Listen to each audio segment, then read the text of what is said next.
Good morning, everybody. How's everybody doing this Sunday morning?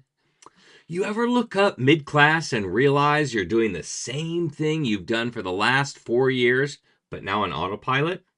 Yes, same. Today on Comprehend This, I'm joined by the wonderful Kayla Velasquez to talk about what happens after you go CI. When the novelty wears off, the routines get comfy, and you start wondering if this is just how I teach now.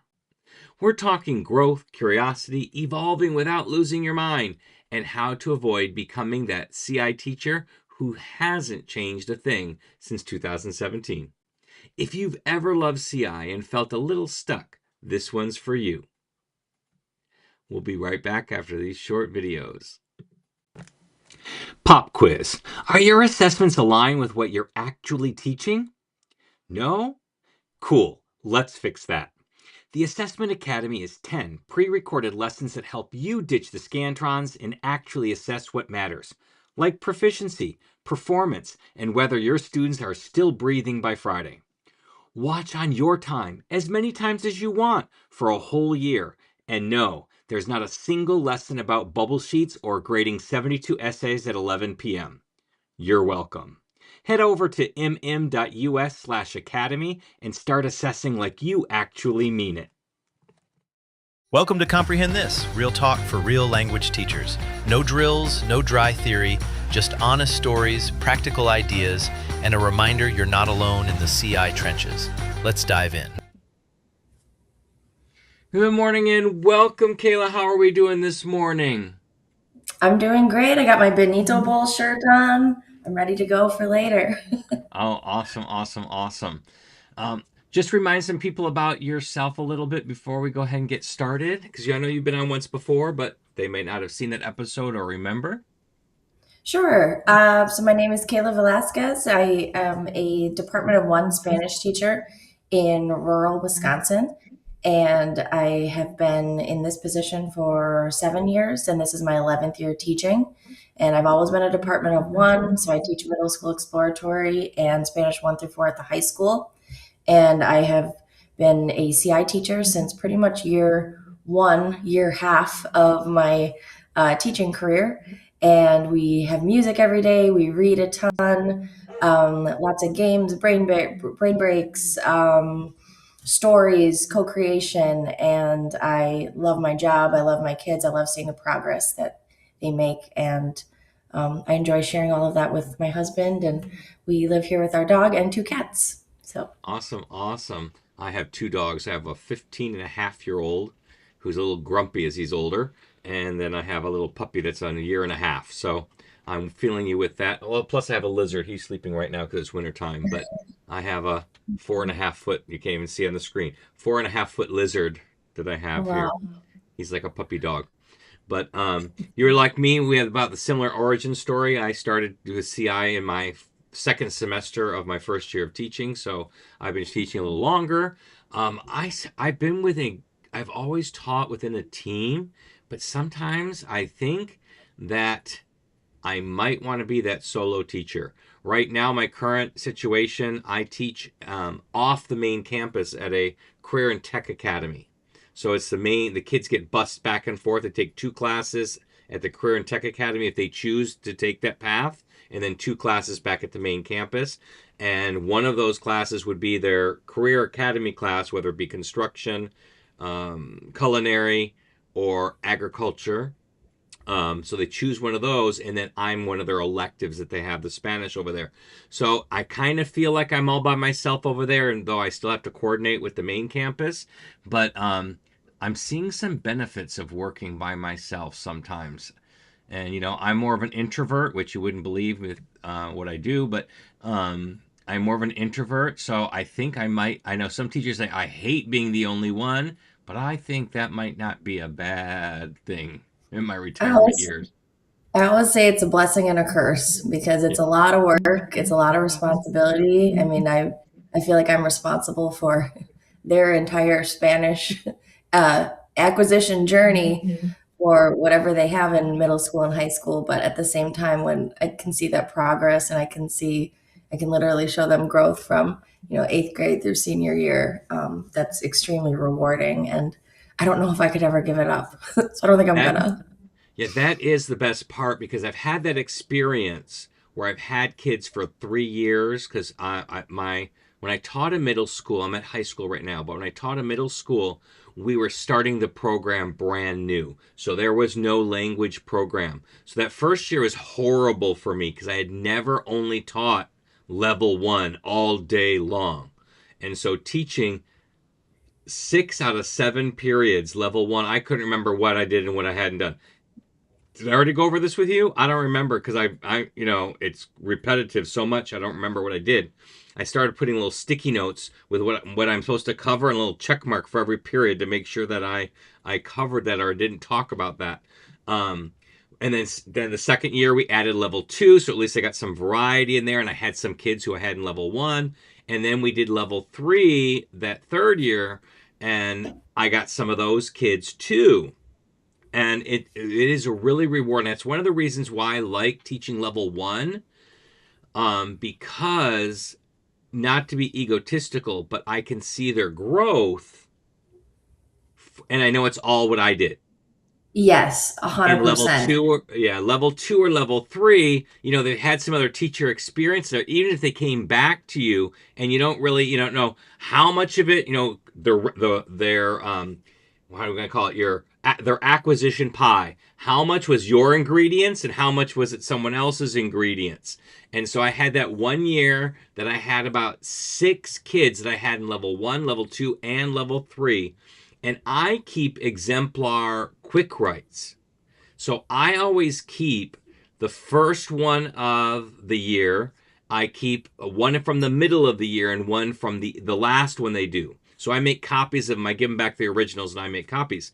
So and I always have them compare. So at the end of the year, I go, here's your one of the first part of the year. Here's one at the end. Let's look at what has happened so you can celebrate what you've done. Because even though maybe your word count didn't increase, like in level three, word count starts to stabilize on a quick write because Mm-hmm, they're writing more complex sentences. So they're mm-hmm. not writing, it's really easy to write short, choppy sentences and get 200 words. Not so hard, not so easy when you're writing more complex.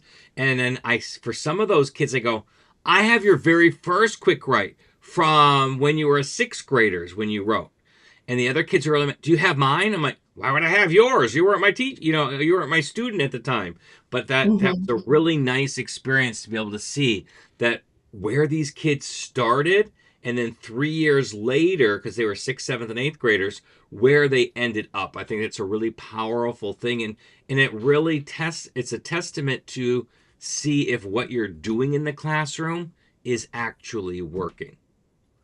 I keep portfolios in a similar way too, and it's cool because I every student in our building who's taken Spanish has some sort of record. I kind of think of them as like a memory folder in a way because I keep every writing sample that they've ever done, and then like fun little things like if we'll do like a plate sketch drawing and then it'll turn out really funny, or a right draw pass and it's like a particularly funny drawing, and those will go in there just as like memories of Spanish class.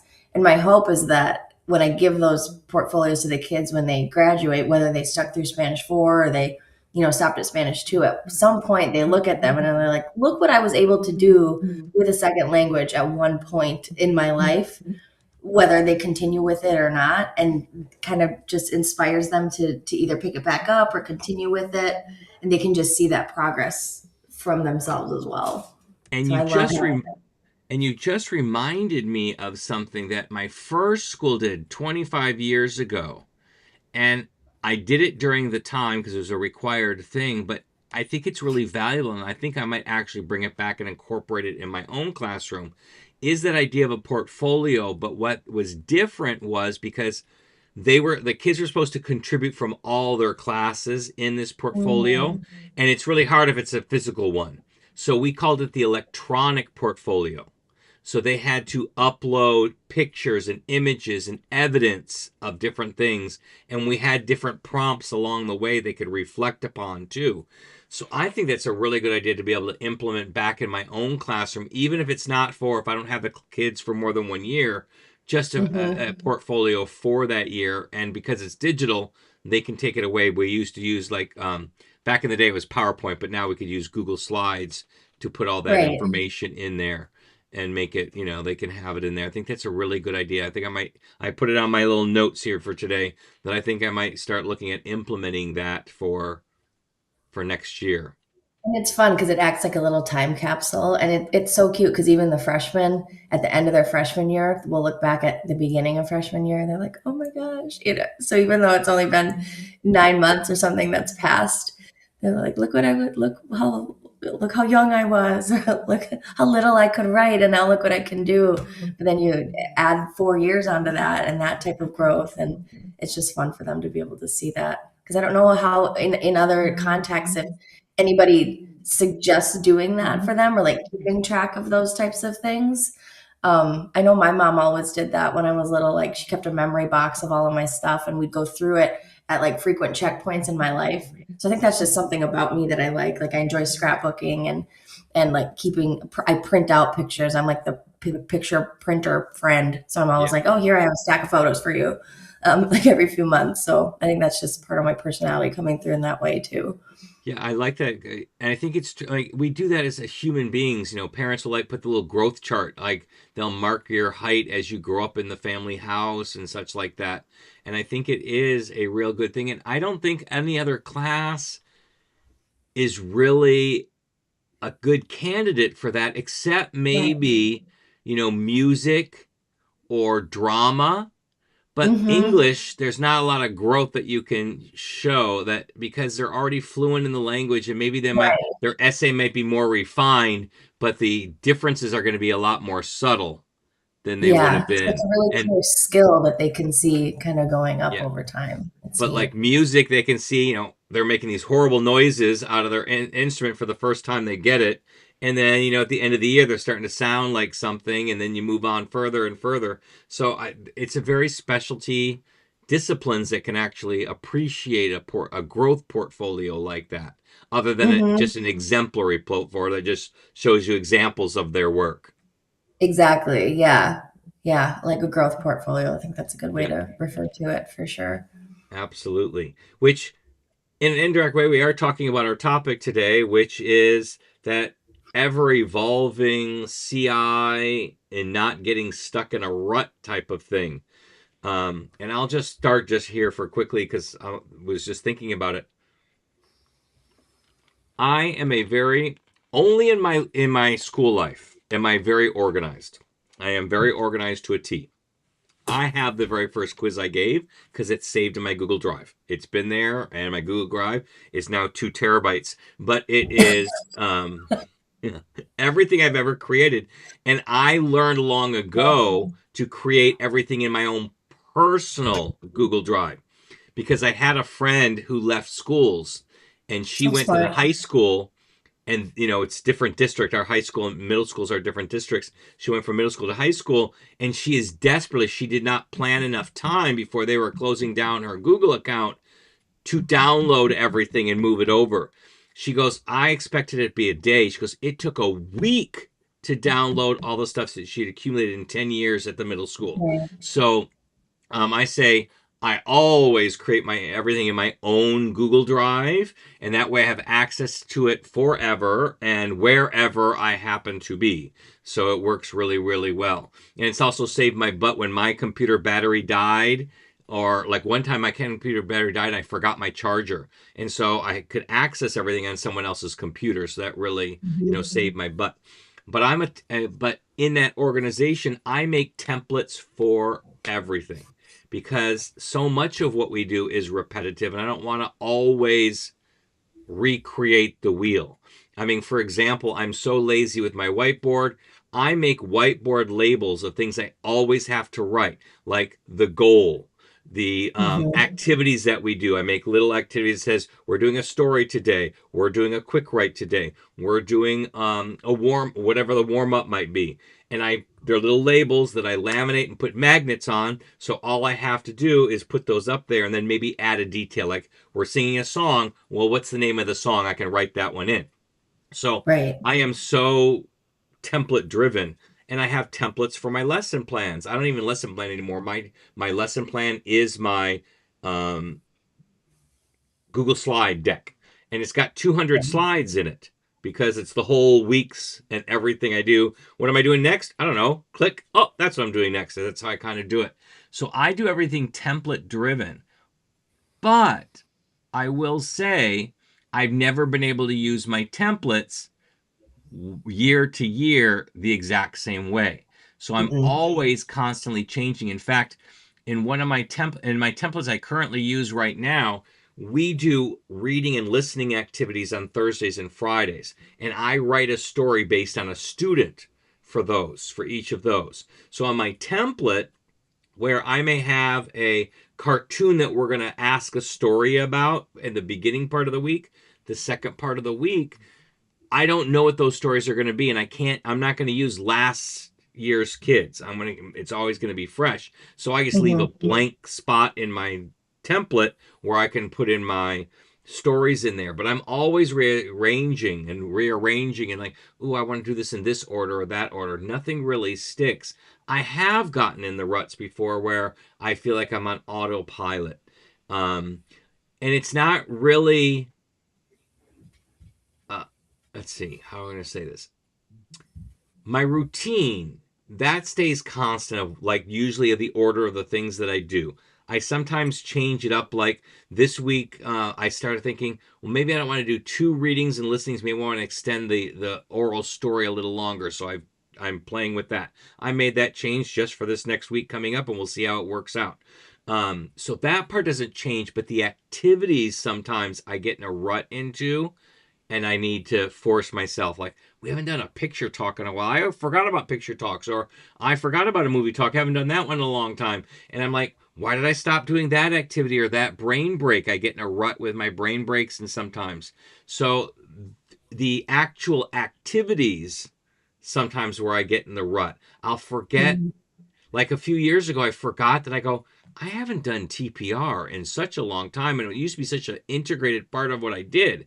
And I'm like, what happened? Why did I stop? I don't even remember. So now I put a slide in to remind me to do it. I do it for the Sweet 16 verbs where I really focus on the TPR on there. But I don't know why I stopped. It just something just kind of phased out of my lesson plans, and I brought it back in. So it's the activities for me that I get into a rut with, not necessarily um, the routine, because I think for me and for a lot of teachers that routine is really, really important. And for the kids, they know what to expect. They know Wednesday's moan day because it's quick write day, and now my kids always want to moan. We got to write another one of these because I do it every week religiously. Mhm. So they know what to expect on every day. So they know that, Mondays are conversation days, and Tuesdays and Wednesdays and Thursdays are our story days, and Fridays are reading days. So they have those kind of expectations, and I think that lowers that anxiety of, and what are we doing today kind of questions that go on, and kids really want to know. And I remember when I first started teaching, we weren't supposed to tell them. It was supposed to be a surprise, so to Right. build that engagement in there. And then a few years later, they said, write everything down. Everything should be on agenda on the board so the kids know exactly where they are in class and what we have Mhm. to get done. So there's a mix, but I'm all for the routine. It's just the different activities that at least where I get stuck in a rut sometimes. What about you? I totally get that. I think it's always about finding a balance between routine and novelty. Because I totally agree that the routine, the systems in a class throughout a day, throughout a week is super important for the kids and for me. Mm-hmm. I think, I mean, especially as a department of one, when I can be teaching up to 3 or 4 or 5 preps at a time, and I only have 60 minutes of actual prep time for that. Like, I need to be able to just think about my day, think about my lesson as like a template in a way. And I know that I'm going to start with an SEL check in. I know that I'm going to have musica. I know that I'm going to do calendar talk. And then all I really need to plan is my anchor of my Yep. class. And depending on what day of the week that is and what level, like in my upper levels on Fridays, it's our authentic TV show. In my lower levels on Mondays, every other Monday, we're going to start doing our weekly news from El Mundo en Tus Manos from the Comprehensible Classroom. And so I need those systems for my own sanity in planning that many preps. But I know what you mean as far as the activities, that I don't want the kids to start feeling like, oh, we just keep doing the same thing as far as a whole group reading. We do whole group reading the same way every time. And that's what I feel like I try to focus on varying more. Yeah. And a few years ago, I started a project of, I called it the Great CI Strategy Harvest. And it's this huge Google sheet. And I just started to like brain dump every strategy that I read about in blogs, heard about in podcasts, heard about on social media and PD and conferences and anything that I knew. And I just kind of listed it like, here are a whole bunch of whole class reading activities. So that if we have a text that we're reading as a group, I can try to pick one of these things to use as we read the text. Or if I want to do a listening activity, here's 20 different listening tasks that I can have the students engage in as we do it. So I try to refer to that document, and I shared it out on one of like the Facebook groups a while ago. But I use it all the time. I refer to it. I try to update it because I feel like it's like a menu. Like I almost need a menu of strategies to pick from, because when we have our content, when we have our text or our story, I mean, we could do the same thing with it, but why? Because I get bored too, and I Yeah. don't. If I'm bored, I don't want the students are going to be bored for sure. So I agree. It's always about finding that difference between routine and novelty, and it's definitely, it can be challenging sometimes because sometimes I'm just exhausted and I just want to just read, Yeah. but I know I can't. I know, like especially when I taught the sixth class in a row, I'm like, I am so done playing fly swatter today. I I am like done. know. Maybe just skip it. Will they even notice if I just skip it in third period because I can't do it again? I'm with you there. And I will tell you, I know a lot of people don't like AI, and there are some things I agree with them, but the way that I use it makes my life easier because I use it as a teacher assistant. Hmm. And so I'll go into ChatGPT and I'll ask, I go, I've got this reading. This is what I normally do with it. Can you give me Hmm. 5 other ideas? Oh, okay. And so it comes back and it gives me, I go, I don't like 2 and 4. Can you please swap out 2 different ones for that one? Or I Hmm. need an activity for a novice low students. Or I need something to differentiate this activity for the variety of kids I have. I have kids who are novice low. I have kids who've got, even though we're in the second semester of the year, who still have zero language ability. So I need something for that. It gives me some good ideas. Not all of them are Hmm. great, but they give me some ideas. But now I'm going Okay. to tell you some super user power. I I've heard of this app before, but I never really used it. And then I took a class on this app it wasn't even based off school. It was just another class I took about how to use this app. It had nothing to do with school. And this app is not only amazing for not only teachers, but also for students. And it's free Okay. and it comes with your Google account. It is called Notebook LM, and let me tell you how you can use it. Okay.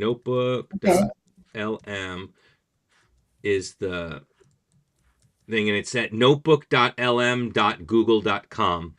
Okay. So what it does, it takes the best of AI and leaves off the bad stuff. One of the bad things about AI is what they call hallucination, that it makes up things. Notebook LM works in a vacuum. It only references information that you've uploaded as a source. So it can't make Oh. up anything else. So as a student base, they can take their notes. They can take a picture of their handwritten notes if they did it by hand, or upload a PDF of if they typed their notes in. Take if the teacher gave them access to the slide deck, they can upload that. Put all the sources in there, and then once you have all those sources, you can make an audio podcast from that. So not only it'll replay it with 2 different voices, and it will review all that information, and there's a button that you can actually ask live questions to that podcast, and it will generate. So if you like, oh, I don't remember Yeah. that thing, and ask the question, it will do that. it will make a little short overview video for you explaining the concepts or whatever you're trying to study. You can make an infographic of all that information, so a really colorful image that's like comprising of all your notes, all the main things in there. You can also make PowerPoint slides from that. So there's a lot of different variety in that. But what's great about it, as I said, it works off the sources only. It does not go out and find things unless you ask it to go out. And so here's where your harvest would come in. You Mm-hmm. have some sources that you know of, so you've uploaded those. But you can click Mm-hmm. the deep research button and then tell it, I need reading activities for second language acquisition. You put that in there, and it's going to take its time and it's going to research all of these websites and then upload them as sources to your spot. And you can Got vet them if you want to vet, because it comes up with like 50 of them. So if it. you Okay. want to vet them, you can, but you don't have to. You can just use them like that. And then you can tell Right. it now, make me an infographic summarizing the top 10 different activities for reading or whatever you're Mm-hmm. researching, and it will make that Mm-hmm. infographic for you, and it makes beautiful infographics. In fact, I think I've got one I can show right here really quick. Okay. Let me see. I honestly, this sounds like exactly what my idea behind starting this a few years ago was, just to have something that I can reference either in planning or on the spot. Because sometimes that's the thing too. It's I think we're gonna have 20 minutes for an activity, and in reality we have 40, or in reality we have 10. And what I had planned isn't gonna fit in the time. So I would love to just be able to have something that it's again like just like a quick pick menu. um, and you can do it based on time, based on the amount of kids that are in the room, based on whatever it is, whether they're antsy or whether they're feeling kind of blah that day and they need activity or they need chill and calm. um, and I feel like that's just what I've been trying to do with it, and I just have not had time to get back to it. And it takes so much time, but what's great about it, as I said, you can just go ahead and ask it. So once you've done it, you can ask, like just like you can with ChatGPT, okay, call these activities and give me the ones that only fit in a 5-minute time period. And then you can Mm-hmm. make that infographic or whatever you want to have done. Let me see. Mm-hmm. Here is where, let me go to just found it. Let me put it in. My drive desktop. So this is one I did on comparing. It has nothing to do with what we're like for classes, but it's Mm-hmm. comparing TPRS 1.0 versus TPRS 2.0. Oh, okay. So here's that infographic that it came up with. Oh, that looks great. So I mean, and I've done them with vocabulary. Like I'll put in our week's vocabulary that I have to teach from the textbook, and then I Yeah. will make that one into one too. So I think I've got another one of those I can show here really quick if I can go ahead Oh, and this is download. awesome. So they're really good and well designed. Um, Mhm. let's see here, Spanish one. Oh yeah, here's a perfect one. I'll download this one really quick. Uh, I want only current page. Download.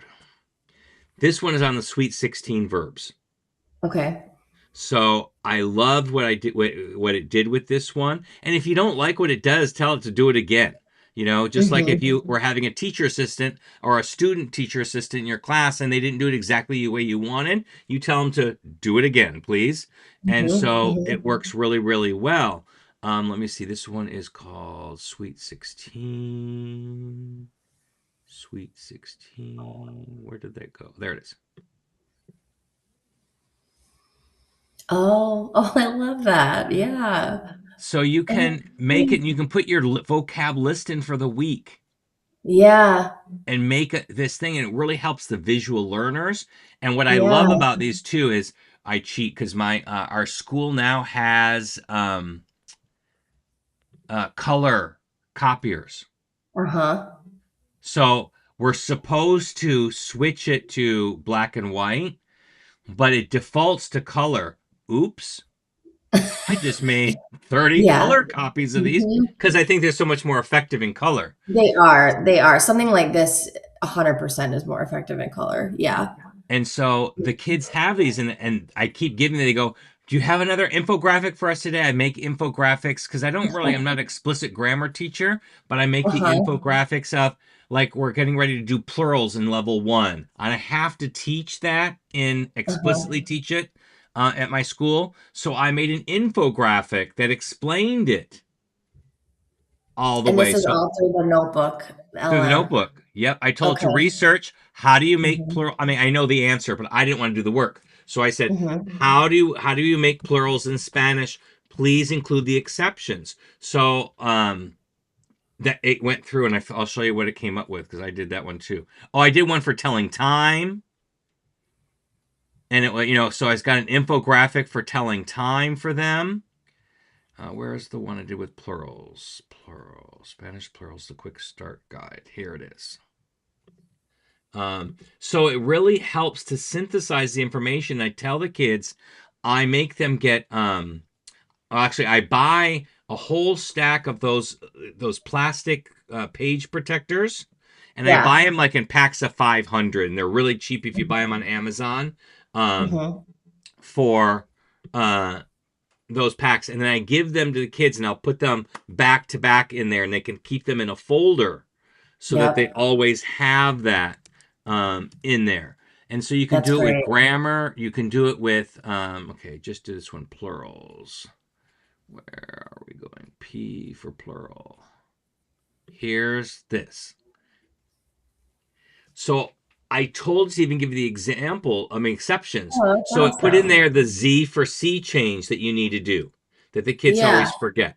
So it has it in there. And it says, add the vowel, add an S if it's a vowel, add a consonant if it's an ES. It's giving them Mhm. examples. And it tells about the L and the la, then the los and the las, and the un and the una, and the unos and unas. And then it even talks about if it's a mixed group, that it uses the masculine form. So it did all of this, and all I had to do was prompt Notebook LM Mhm. to do it. And then I go I through, love it. they do make like typos and stuff like that sometimes in there. So I Uh-huh. read through it to make sure it's all there. And if it's not, I just have them regenerate it. But this is a nice little quick guide for my level ones to refer to really quick. It's like notes. Yeah.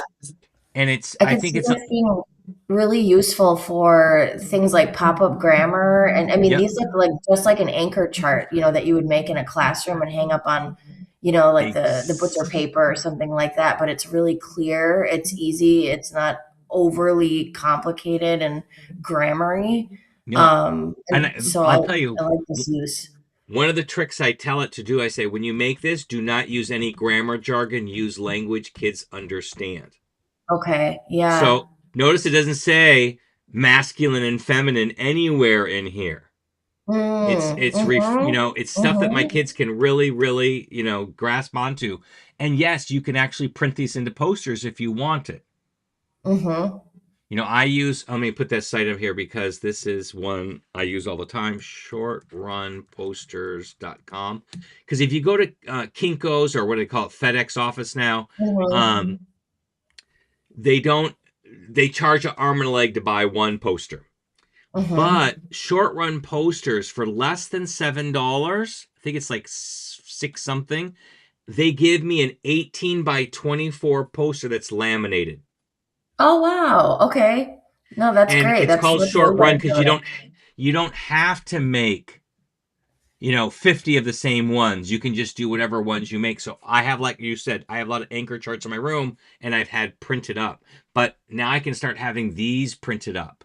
And Right. instead of having kids take notes, I can give this to the kids. I project this on my screen, and then I go to my whiteboard and I clarify so they can add to these notes instead of Right. taking them from scratch. From scratch. Right. Where they're And more so just worried about copying down rather than really understanding it anyway. exactly. And they might not Yeah. have to add anything if they don't. I say you don't add anything if you don't have any questions. If you're Yeah. going through, but anything that you go, oh, I didn't know that, or that interests me, add that to your little paper. And they have these as a reference chart. So I'm telling Mm-hmm. you, Notebook LM has, and I said, I didn't really understood because it says notebook, and I'm like, so is it a note taking Mhm. thing? And it's not a note taking thing. I think the name is really bad for what it does. Yeah, I never ever would have guessed that that's what this is. And so this is part of Google Suite. Yes. Okay. It's free to the Okay. kids, and it's free to anybody who's got a Google account. And then you only get so many uses per day of each thing if you're on the free account. But I pay for my because I pay for 2 terabytes of Google Drive access, so I get the Hmm. the paid version for free. It comes part of that as part of the Okay. features. But this is just such a well worth it thing that it does, and it makes a whole lot of them. And I just put them all in Canva so that I can Mhm. have one place they're all saved. So I make Right. my Spanish ones and I have all the ones, vocabulary, then the grammar ones. I have them all built in there, and it makes it just so much easier. So this is something, and I said, as a teacher, it's really great. And as a student, because if they're, it doesn't even just use for language, they don't understand a concept. Hmm. So you can share your notebook with them and don't give them access to edit it. And let's say now you created an audio of explaining this. So they'll come up with a podcast of 5, depending on how complex, to 15 minutes. I've seen some where it goes Hmm. over and it talks in two real, it's not a robotic voice at all. If I didn't know better, it sounded like two people having a conversation about the topic, and they can Hmm. re-listen to it, and they're getting it in a different way than the way you explained it. And it works for all different kinds of concepts. You can put it in for math concepts, or explain to me the Romeo and Juliet type thing, any of that kind of stuff. And so that's a little bit more engaging for the kids as well to listen to that. And they got their headphones in their ear anyway, so why not? It just Right. helps them learn a different way, and you can teach them how to do that. Oh, it'll make flashcards too from vocabulary by a click of a button. You don't have to do anything. You just click the button and it makes flashcards, and you can share that with your kids, and they can practice with the flashcards on there as well. So there's a lot of different things it can do. And I said it's a really good, and it's free, and I think it's a worthwhile. And this is where um, AI is not the evil beast that people make it out to be. It is an assistant. That's how I use it. And it was funny because I'm in another group, a mentor group, has nothing to do with teaching. It's just a different type of mentor group. And we had our mentor meeting yesterday, and we were talking about this and how some people are really so far against AI. They're like fighting it and saying it's the evilest thing in the world, and it's using up all of our resources, and it's taking away human creativity and all of that stuff. I use it to augment those things, but the word we've figured out, this happened, the same kind of attitude happened in the 1800s with the Industrial Revolution, and they were called Luddites. We couldn't remember that term, but we looked it up. They were really about the automation and creating textiles, that the machines were doing that. But think about how expensive our clothes would be if they were all hand sewn, Right. and how many people could afford to buy clothes if every piece of clothing that you bought, from your socks to your shirts, were all hand created every time. So we just have to embrace what it is, and anything can be used for good or evil. So just use it for good. But as my teacher's Yeah. assistant, it saves me so many hours of time and gives me, I mean, I could never create these infographics like this, and these literally come up in like 3 to 4 minutes. It would Right. take, even if I could draw like that, it would take me hours, if not days, to work on one of those. It's just not something sustainable. And I think there's a benefit there for the kids is so great. And I knew the topic of AI was going to come up in our conversation today and talking about evolving and in Oh, teaching and in CI. So I was thinking about it, and I think I'm glad you shared this tool because I think it's a really good example of exactly what you said. It's of how AI is not, it doesn't have to be the enemy here. mm-hmm. And I think back to, I think it was 2 years ago, I was at Waffle. and in Wisconsin, the annual language teaching conference here. And the amazing Jim Wooldridge was our keynote speaker, aka Senor Wooly. Yeah. And he talked a lot about AI in the space of language teaching. And his key message and his key takeaway that I feel like really stuck with me and sticks with a lot of language teachers is that language is innately human. So the language part of it is the part that I feel like a lot of us don't want to mess with with the AI part. But I see tools like this, which is really just enhancing what you can do with these stories that are innately human, and the connection and the communication that you can get from them, then I see its use, then I see its power, I see its value, and it keeps us from, like you said, spending so much time on these things when we could really be pouring ourselves into, the connections with our students, and self care, and all these other things that make teaching, make that require us to be good teachers. Yeah, exactly. We can So focus on yeah. other things. Like Kelly Ferguson, also a great person from Wisconsin. Mhm. She always says, like with student jobs, she goes, anything that doesn't require a college degree, delegate. Why Yes. waste your energy and effort on doing stuff like, collecting papers and passing out papers? You don't need a college degree for that. Give it to a Yep. kid. Child labor is cheap.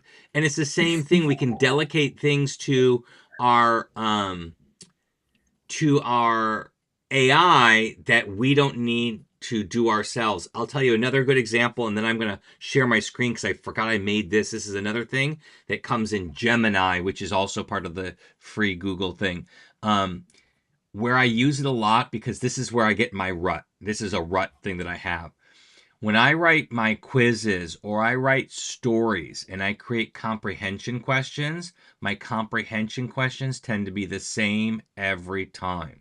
Mm. So, and, I mean, that's the exact same question, you know what I mean? But the same style of question.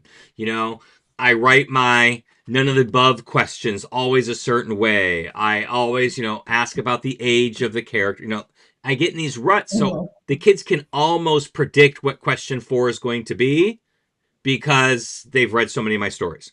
So I'll write the story and I'll upload it to ChatGPT or to Gemini or whatever you use. I upload the story. Then I'll tell it to make 20 comprehension questions at the novice mid level in English.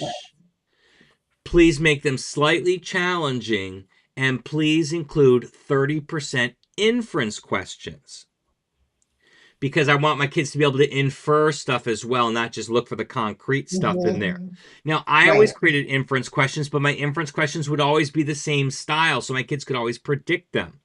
And so I Mhm. like this, and it made up the questions. If you do a multiple choice, it'll make multiple choice, and it'll create the answer key for you, and then you can use it how you use it. But I love this because you can actually convert it to if you use Google Forms to make things, it'll do that for you. It'll do whatever you need it to do.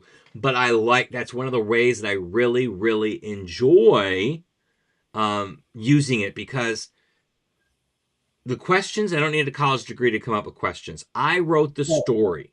Right. That's where the creativity is. And the questions, it would take me at least 30 minutes to come up with 20 questions. And I have to go back and read them, make sure that that no earlier question gave away the answer to the second question.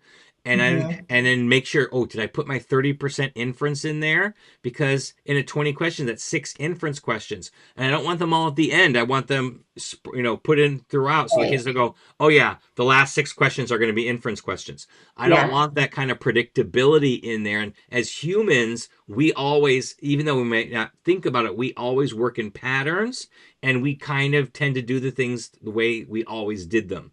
So I delegate that part out, and it comes up with 20 questions in less than a minute. So that would have taken me 30 minutes. It saved me my precious prep time for that. So Mhm. I absolutely love that. And I'm going to see if I can get here. Here's a screen share. Let me go to this real quick. I'm going to screen share because I want to show you this. Allow. Okay. Can you see that on your screen too? Yeah. Okay. So Yeah. I put this story. This is a picture of my student. I put Uh-huh. this story here so she could be in the story because there's a story about her that I wrote. And she's my level 2 student. And so I'm Mm-hmm. going to make this bigger so she's not so skinny here, the book. So we had a story in level 1 about her having a wig. She wore a wig. She did Mm-hmm. not have real hair. So, because she used to always make fun of me because I have no hair. So I Mm-hmm. made this little story about her not, having a wig. And it's our classic joke story about the wig thing. So Mm-hmm. I wrote this other story now, and you can download this as a PDF, but you can also share this because listen what's going to happen. I'm going to click listen. And you can change the voice and you can change the speed, but listen what happens. El secreto del pelo de Gaby. Esta es Gaby. Ella es una chica muy popular en la clase de español.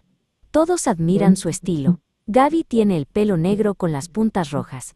Pero Gaby tiene un secreto. Su pelo es una peluca. Ella es muy simpática y siempre tiene una sonrisa. Gaby tiene un sueño. Ella desea tener pelo natural y largo. Por la noche, Gaby se mira en el espejo.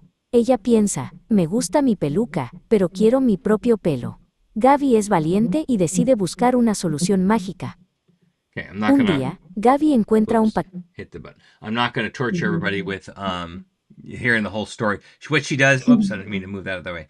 What she ends up doing is she gets some special magic hair seeds and plants them in a garden. So Okay. and makes real hair, and that's how the story kind of ends. But look at what this created. That is And really you cool. you can do it as a PDF, but for your kids, special needs kids, kids who need more scaffolding, they can listen and read along. It's an audio Mm-hmm. book that, Amazon charges you. You have to buy it twice. You have to buy the written book and the audio book Mm-hmm. separately to be able to listen and read at the same time. And Mm-hmm. look what this created. And I just put the story in and they came up with this in, a few minutes. Are you able to print that out as well? Could you add that for like FVR? You could, because you can go right here and download it as a PDF Okay. and then I print could it. see kids loving that for FVR because talking about routines every Tuesday, Wednesday, Thursday, but my gosh, Yeah. I'm always trying to spice something up there for them. Yeah, we do you can do it that way. But also, everybody told you about printing out your own class stories that you've done. Mm-hmm. And so, see, I could download it as a PDF. Okay. And then, let's see, we can see what it looks like here. So it won't have the sound, obviously, Right. but you got the PDF, and why is it not low? There it is. Okay, it's just taking a sweet old time. And then you can print it on paper, Well, that's staple it great. together, and you've got a story. That's And you can great. do And your class stories and put your whole, your library in there mm-hmm. and to That's create awesome. some. Some of the books in my FVR too have QR codes for the audio, so I wonder if you could link the audio on a QR code and Yeah, just why throw that on not? a PDF, you know? You definitely could do that. Mm-hmm. So it's just a great way to do it. And you could also put a QR code, like have a list of QR codes like on your wall next to your library, and they Mm-hmm. can listen to them during FVR, listen and read to them on Mm-hmm. their Chromebooks. Mm-hmm. So they can, if they need that additional support, because I have some really True, low true. readers who might need it. They can put their headphones in and then they can use this guided reading during their time. Mm-hmm. And so again, this is Gemini. And when you go to Gemini, if I can spell it, .google.com, you have to go to what's called Gems. And it's right here called Storybook. Okay. Or let me scroll down further. So it's this one called Oh, Storybook. okay. And So then you gems are click almost like little tools little cheat within sheets. it. Yep. So you don't have Okay. to type all the stuff in there. And then you Oh, got okay. this in here, and then you can go ahead and upload. Like I uploaded my thing in there, but you can tell it whatever. You just start chatting with it and telling it what you want. And if you don't like it, Mm-hmm. tell it to redo it. But I like Okay. these two, and I like the idea because the stories I make my kids at the end of the semester, I print out their stories for them, but they're just text because I write them in text. I don't add Right. illustrations to them. So what I like about it is being able to, now I can do the storybook, print that PDF that's got the graphic of them in the picture as well as the story, and they can take that as like a little souvenir of class for all the That's stories that I wrote awesome. about them. So give them a little giveaway takeaways that they can have and have Hmm. some good memories of school and stuff like that. So Yeah. What another fun thing to put in a growth portfolio. exactly, exactly. So it's just some just good ideas where AI doesn't have to be evil. It can be really, really helpful. And I love using it for oh, we got some questions. Sorry, I didn't see the questions as I was running that up here. So Senorita Thornton says, is this free? I just logged in. Yes, it is free. It is limited in the free. You can only do so many at a time. I don't know what the limit is. But if you pay for any aspect of Google, um, it comes the full version comes for you. So I pay for extra Google space, Google Drive space, so it comes for free for me. So and if you don't do any of that, it's if you want the full version, it's $20 a month. But you know what? That is well worth it. Just alone making questions for uh, my stories, saving me 30 minutes per story, and I write at least 4 stories a week. That's 2 hours of savings a week for me. That is well worth $20. Hmm. So you don't go to Starbucks 2 times, that month because Starbucks about $8-9 each nowadays. So I think it's really, really worth your time, and to be able to do these types of things with it and not get stuck in that rut. Use these to come up with other ways. That's a different way of reading. Instead of me reading it with the class, because I usually read it in the language so they can hear how it's pronounced. Hmm. They can listen to a different voice doing it, and you can adjust the speed. You can adjust if you want a deep voice or a higher voice. It's got a couple choices in the voices that you can choose, but it didn't sound overly robotic either, and it didn't sound like an No. American trying to speak Spanish. They pulled a really authentic accent out of the Hmm. box. So it's such a valuable, and I just learned this. I made that last week. I just learned about that. I usually use ChatGPT as my Yeah. go-to. um, but I'm starting to use the Gemini a little bit more because it's got some other features that ChatGPT doesn't have. I'm not giving up my ChatGPT, but I am I'm using this since I'm already paying for it in a different way. I'm already paying Right. for it. Might as well take advantage of some of these things that it can do. And as I said, using it to get out of your ruts, I always do this activity with this. Give me some other ideas, and I make lists. Like you said, I make a whole list. I make it in Canva to make it look pretty, and then I print it out. I laminate it, and then I use a whiteboard marker. I've done this one this week. I've done Hmm. this one, and I go. I won't repeat one because I'll ask it. I'll make like a list of 20 brain breaks, 20 vocabulary games, whatever. My number is 20, and then I won't repeat one until we get back to it, unless it's one Yeah. kid my kids really, really love. My kids love trash ball. So every Hmm. Thursday we play trash ball as part of Hmm. that's our brain break for the day. We spend 10-15 minutes doing it. And then, you thinking, here's another thing you use ChatGPT for, or Gemini, whatever. Type in your vocabulary list or your grammar structure and say, for like vocabulary list, I'll say, please randomize this list. And then I've now got cue cards that I can ask questions for trash ball without me Hmm. thinking about it. Or I am working on present tense of AR verbs. If you are a grammar, you have to teach grammar.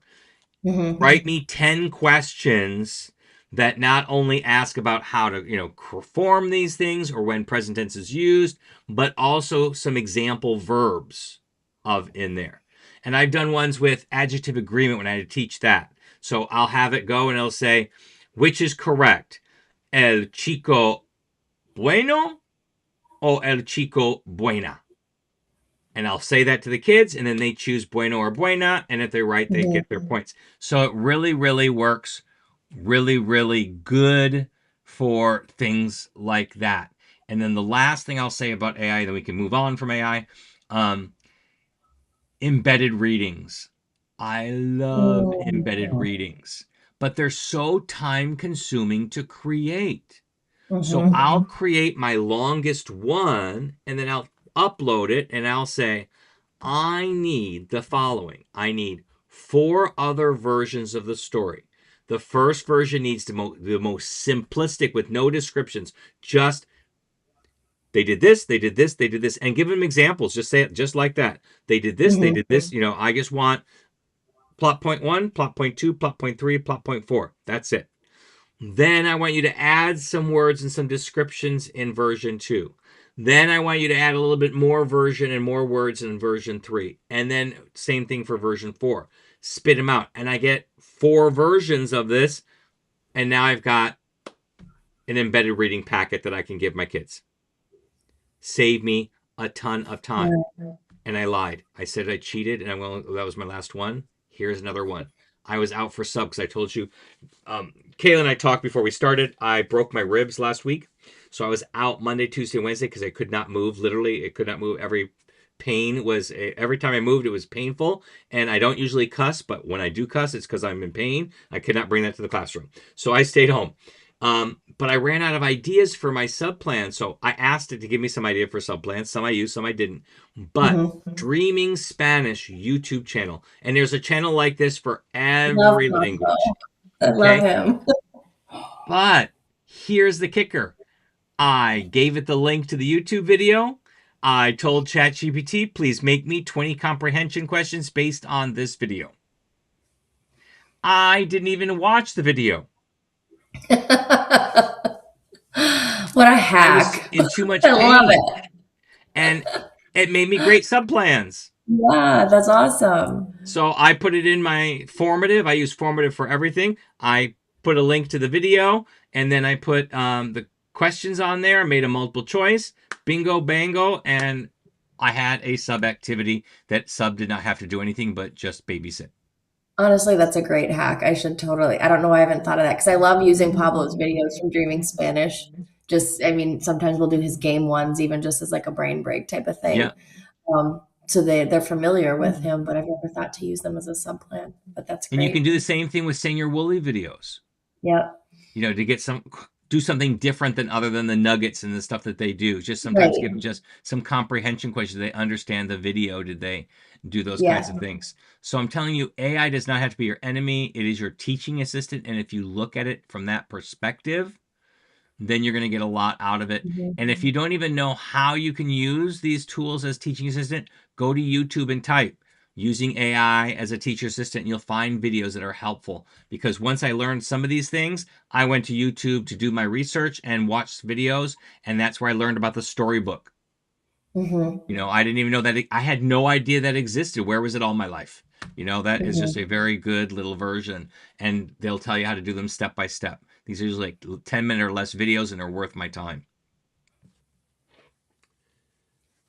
So that was our little delve into AI, but it was still telling us how to get unstuck from our routines. Right. But we are almost near our end.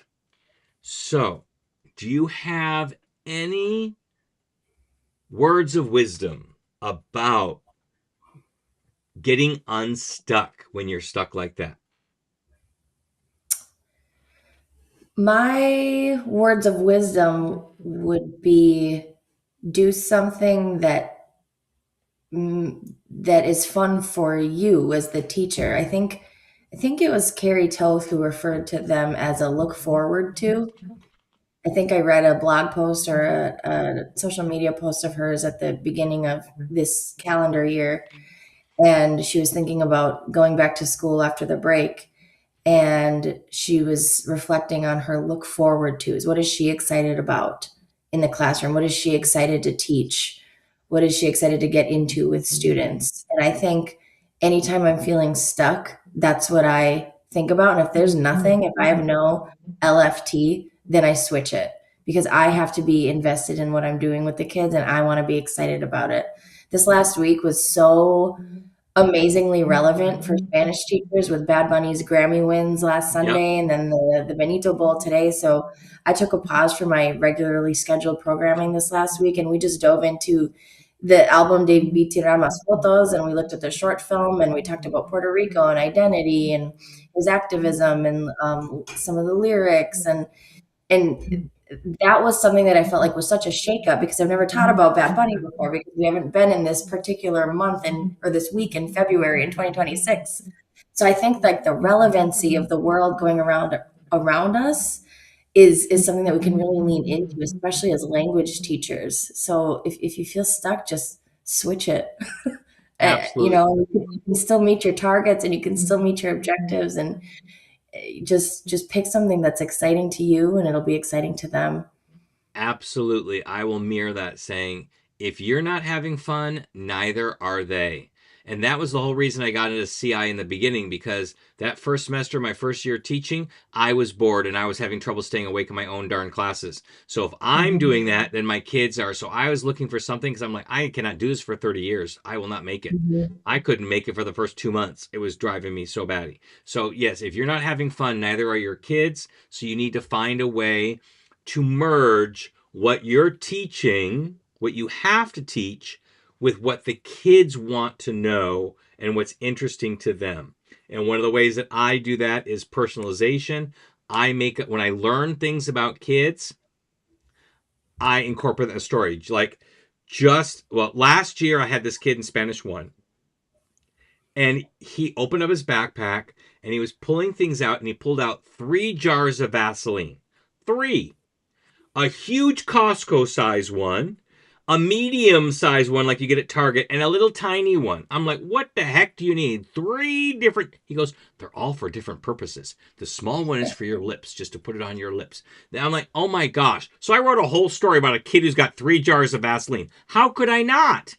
Mhm. Well, just on Friday, it was another kid who happened to be in that class with that first kid last year, and they're both in my Spanish 2 this year. And he pulls out a big bottle of Elmer's glue in a Ziploc bag, so in case it leaked. I am like, why do you have a big bottle of Elmer's glue? First of all, I've not seen that since elementary school. And he's like, well, teachers are always asking us to glue things. They go, yeah, normal kids use glue sticks. They don't actually carry liquid Elmer's glue. And I said, and Elmer's glue, I remember in art class, it makes your paper wrinkly. Use Yeah. rubber cement or glue stick. Well, we didn't have glue sticks when I was a kid. We used Mhm. rubber cement to put 2 pieces of paper because it kept it flat. He's like, oh, I don't like glue sticks, so I have this thing. Well, I am going to write this story about this kid who opens up his backpack. He's got a giant bottle of Elmer's glue. I don't know where the story is going to go because I mix fiction with truth. But Mhm. my kids love. I have one kid who said, he goes, why is it always so boring reading in English class, but I look forward to reading in Spanish class? It's because I make these Yes. stories about the kids and they want to learn, Right. they want to find out about them. I'm going to write this story about me having my accident that caused my injuries so the kids can all laugh at me because we can merge into that. And so those are the things that get you out of that rut that makes things different. Yes, we have to read and we have to do comprehension questions. We have to do that. But how can I make that more engaging, more fun? The storybook, all those things. And which brings us, Mhm. we have a question here from Senorita Thornton. She says, this is an excellent question because I find um, that AI can really help us in differentiating for the different kinds of kids we have in our classroom. And so let me stretch this out a little bit. There we go. I have a visually impaired student. Any ideas? I struggle because I can't do the activities that I do with her in class. Oh, this is such an AI problem to have. So, first of all, type that right into ChatGPT. In fact, I'm going to do it. Let me go right here. This is a good Video. live demo. Yeah, Let's see live it. demo. So we're going to Great. go and see. I got to open up a window. Let me do that first. ChatGPT.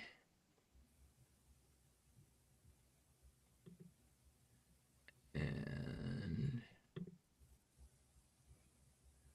Let's move this to a new window, and then let's break that window out. There. Okay, don't look behind the curtain as I do this on my screen here. Okay. Now let's make this smaller so we can actually see it. And here. Okay, I'm going to go into incognito mode so it doesn't show up anything that might be private about my kids in here. You can do this also for so it doesn't record. Whenever I do anything about my kids that has anything I can identify, I go into the temporary chat button because it does not save the information. ChatGPT cannot use your previous information other than for your stuff, but it keeps track of all the stuff. So if I write another story about Gabby, it remember the story I wrote before and it can add to it. But anything that's private that I'm going to put in there, I do it in a temporary chat so that it does not save it to ChatGPT. So I'm going to go right here. I'm going to put it in here. ChatGPT. I have a visually impaired student in my Spanish class. I need some ideas on how I can incorporate what I usually do in class so that she can be a part. And let's just see what it says. Mm-hmm.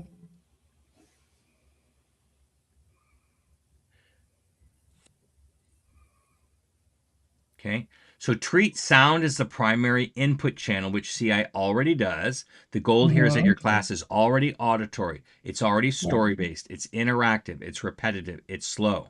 That's perfect. What she'll need is explicit verbalization of everything that's normally visual. Instead of look at this picture, say, in this picture, there is a giant purple dog sitting on a tiny chair. Instead of pointing on the left side of the board, I wrote quiere. That means what? You're narrating your visuals out loud as part of a comprehensible input. Here's something that I already knew I was going to tell you about this anyway, but there is an option. You know, you've heard of closed captions. There is an option there's closed captions for the visual. And I only found it by accident because I clicked it by accident without realizing I clicked the wrong thing. And it literally describes the TV show as it's going. Soft music is playing. The main character comes in from the left, walks in, smile on their face. It describes it. So that's one thing that I would highly recommend. Be more descriptive of it. Okay? Board work, spoken work. When you write, say what you write. I'm writing the word tiene on the board. T-E-A-N-A-A. It means has. Spell the new words out loud the first few times, not forever, just enough to anchor. But that also teaches the alphabet in a logical, inclusive way instead of having to memorize the alphabet. Record yourself reading key structures and post them. Send audio summaries after class. Stories in PQA are her superpower. This is where she'll shine. Story asking, PQA, personalization, circling, TPR gestures, acting. All of this is readily accessible because it's language plus sound plus interaction. So you know that's in there. But images, you can still use pictures. Just don't rely on them silently. Before showing the class a picture, do this. Describe it first in Spanish. Let them build the image, then show it. You'll be shocked at how much better the whole class comprehends. Props help a lot. Stuffed animals, hats, objects, realia. Those are tactile and 3D. Easier to her perceive than flat images. So you can give them to her. If you're talking about a dog, have a stuffed dog. Give it to her in her hands. Have her hold it. Have her feel it. Have her engage with it a little bit as you're still describing the images. Reading without excluding her. This is the tricky part, but very solvable. Provide digital copies she can use with a screen reader if she has one.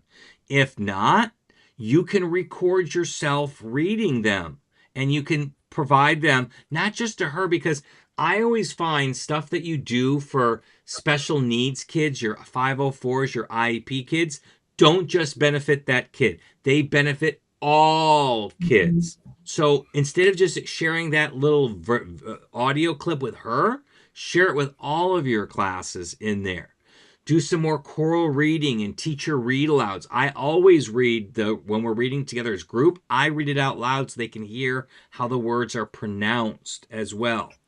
Turn worksheets into listening tasks. If you normally do read and answer, switch to listen and answer for her. Seating in classroom flow. Put her where she can hear you more clearly, that she's close to action and actors. She's not relying on distance vision. Here's the, Kelly Ferguson thing. Someone who doesn't need a degree. Assign a buddy for her. So let's do your acting out in class. The buddy's job is to describe what's going on in English. The character is doing this, so she can describe the action that's going on because she can't see that. And you don't know what's going on. You're focusing on speaking the language and teaching language. The buddy can then just tell them what's going on so she can follow along that way. What she cannot access well. Silent reading for long periods. Tiny print. Fast slideshows. Visual only jokes. Look at the screen. So talk through them like a podcast. Those little storybooks that we just made in Google Gemini, you can have those available for her so she can listen to some stories in here. And this is the magic piece. Give her a verbal role. Make her the class clarifier. You can say, can you tell us what just happened in the story? She'll often track the narrative better than anyone because her ears are trained to compensate for what her eyes cannot do. And the secret benefit, you're about to become a more comprehensible teacher. This, I said, when you do something specific for a kid and you share it with them all, you're helping everybody because you're going to slow down. You're going to repeat more naturally. You're going to describe more clearly. You're going to rely less on text, and you're going to use richer language. So those things. Then, as you see, if I move my screen up here, it says, it gives you some follow-up questions. If you want, tell me what a typical day looks like in your class. And you can say what you're most worried won't work. Put it in there and ask about it in those things. Now, in my school district, I don't know if my school district now has it. I'd have to ask. But I worked in a previous school where I could submit something and they would put it in Braille. So I could submit a reading and they would translate to Braille. That's another option if that's available to you. If not, make audiobooks for it. Either you record it or you use the storybook function in Gemini and that can record it. But there's a lot of things. And if there's a specific activity that you do that you don't know how to translate it for someone who's visually or even audio impaired, whatever, just switch it up and ask. I'm doing this activity. Let's use this example. We play trash get ball every Thursday. This is a key element of my class, and my students love it and get mad because we didn't do it this week because I was sick. Get mad when we don't do it. How can I adapt this or include the visually impaired student in this activity? What I also like about ChatGPT or any of them is, think about it. It's called chat for a reason. If you don't like what they're giving you, then tell them, I don't like it. Give me something new. I do it all the time. Or you're way off on this one. Or I like this aspect, but I don't like this aspect. And it will change. Chat with it. People say it doesn't work for me. It doesn't work for you for two reasons. One, you have to use it enough where it learns about your habits. It knows about me. Notice I didn't say that I was a CI teacher in there. It knows that I'm a CI teacher. It knows I use TPRS techniques. So it knows that about me. So it used that. So the more you use it, the better it gets. But also they type it in, they get their first response, and they don't like the response. They go, it sucks. But just like you're training an employee, they don't do it right the first time. You don't say, I'm firing you. You talk with them and you tell them what you're looking for. So in here, so it says right here, Trash Kit Thursday, the sacred ritual, the more engine. You do not have to take this away, but here's a few tweaks. It's a listening comprehension and suspense game that happens to involve a shot. So we keep the suspense, we keep the team energy, we just redistribute the roles. So make the shot a team role, not an individual requirement. Every team has a shooter, a spotter, director, and an answerer. So this is perfect. This is how it does in my class anyway. I didn't adapt it this way. Not all my kids like to be the shooter, so they pick the best shooter of their team and then they shoot. So she can still participate in that part. She can be an answerer. She can still participate in the answering of the questions. She can be part of the team building. So you can ask these things in here and have it something. Put something in the trash can so it makes noise when hit. And I can tell you exactly what I would use, because normally I have a little blow up ball that I use. I don't use a crumpled piece of paper. But I have a dog ball that not only lights up, which won't help her, but it also makes a noise as it bounces because it's to attract the dogs. So that could be when it hits the basket or wherever it goes, it makes a noise so where she can pinpoint where it's going. And also, and not to make fun of her, this is not to make fun of her, and I would talk with her outside of class, say, would you like to be a shooter sometimes? And we can all just laugh at each other, all of us, because if I try to make a basket, it ain't making no basket. I'm telling you, it's not going to even get close. And we can do that if she's willing to do that kind of thing, just for brevity and levity. If she's not comfortable, that's perfectly okay. But that's something that we can all share and understand, because sometimes we could have it like we're going to do the bad trash skip all day.